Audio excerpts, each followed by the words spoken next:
नमस्कार, मैं हिमाद्री समर्थ जयपुर राजस्थान से आप सभी को दमन कहानी का वाचन करके सुना रही हूँ। और ये मेरी पुस्तक और भी हैं मंजिलें से ली गई है। इसका आखिरी अंश आप सभी के समक्ष प्रस्तुत है, सुनिएगा।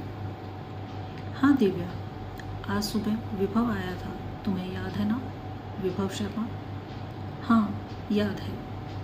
कॉलेज के बाद वो अमेरिका चला गया था, अभी इंडिया आया तो तुम्हारे बारे में पूछ रहा था।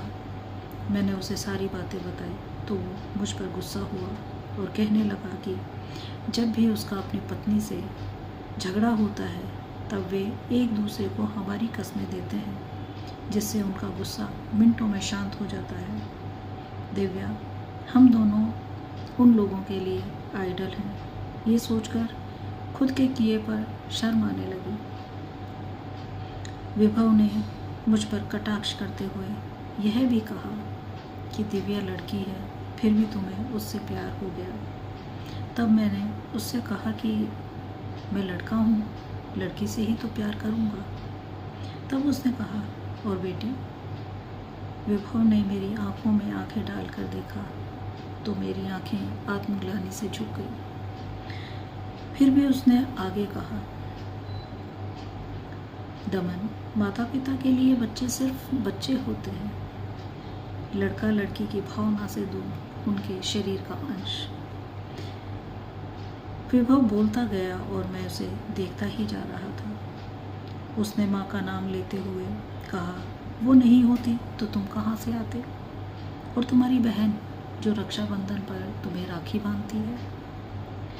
दमन, तुम दुर्गा के 9 रूपों की पूजा करते हो, लेकिन नारी को पुत्री के रूप में स्वीकार नहीं कर सकते। कितने दुख की बात है, तुम सृष्टि की नव सृजना का स्वागत न कर सके। इतना कहकर विभव वहाँ से चला गया। दिव्या, मैं जानता हूँ तुमने भी मुझे समझाने की बहुत कोशिश की थी, लेकिन उस समय मेरे दिलो दिमाग पर नासमझी की ऐसी पट्टी बंधी थी जिसने मुझसे तुम्हारा नज़रिया समझने की शक्ति ही छीन ली। मुझे पता है मैं माफ़ी के लायक नहीं, क्योंकि मैं तुम्हें तुम्हारा बीता हुआ कल चाहकर भी लौटा नहीं सकता। लेकिन मेरा यकीन मानो, मैं तुम्हारा और अपनी बच्ची का आज खुशियों से भरना चाहता हूँ। अब दिव्या की आंखें भी सजल हो रही थी। जीवन का वो कठिन समय जब उसे दमन की सबसे ज़्यादा ज़रूरत थी, तब उसका साथ देना तो दूर बल्कि वह उसके जीवन में तकलीफ़ की वजह बनता जा रहा था। अब जब वह दमन के बिना जीना सीख रही है, तब दमन का प्रायश्चित करना उसे दुविधा में डाल रहा है। दिव्या, क्या सोच रही हो? देखो, गलतियाँ इंसान से ही होती हैं। हाँ जानती हूँ, बहुत दुख भी होता है कि उस समय हमारे घर के किसी बड़े ने तुमको यही नहीं समझाया कि तुम यह सही नहीं कर रहे। दिव्या, मुझे लगता है उन्हें कहीं ना कहीं यही लगता था कि हमने अपनी मर्ज़ी से शादी की है तो मसले भी अपने आप ही सुलझा लेंगे।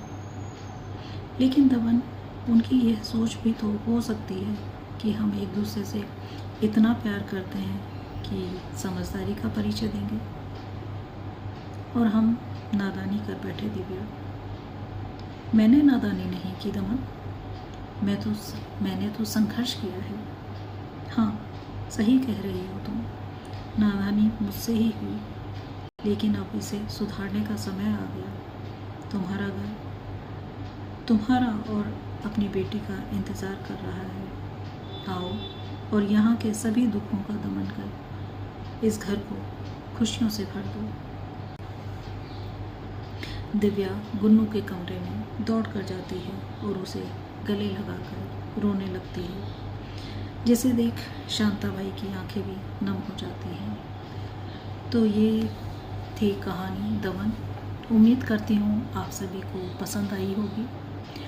पसंद आई है तो लाइक करें, कमेंट करें और अपने सुझाव मुझ तक पहुँचाएँ। इसी कामना के साथ आपसे विदा लेती हूँ। फिर मिलूँगी एक नई कहानी के साथ। मैं हिमाद्री समर्थ, जयपुर, राजस्थान से। नमस्कार।